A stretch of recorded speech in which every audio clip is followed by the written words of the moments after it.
ஏனென்று கேட்கிறாயா? உன் கண் பார்வையே போதும், காபியும் இனிக்கும். நீ சொல்லு.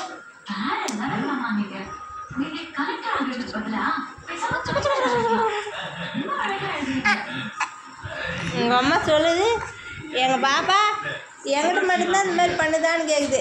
உங்கள் பாப்பா இங்கே பாரு பாப்பா. சொன்னது எனக்கு பிடிச்சிருக்கு. I think நான் ஏய்யா. கலெக்டரானா கூட கவிதையா எழுதி ஒரு புக்கு போடலாம். பாரதி, ச்சே, கவிதையா இல்லைன்னு சொன்னதை காணாம போயிட்டாங்க. என்னாச்சு மாமா?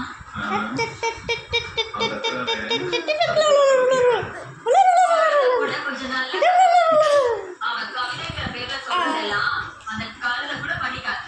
என்னத்த அவளை என்கரேஜ் பண்றதுக்காக தான் நான் போய் சொன்னேன். நீ சொல்லிட்டு போயிடுவோமா? அதான் அவர் சும்மா இருக்கணுமே. உடனே இந்த அடுத்த கவிதை எடுத்து வருவோம் பாரு. பாரதியா?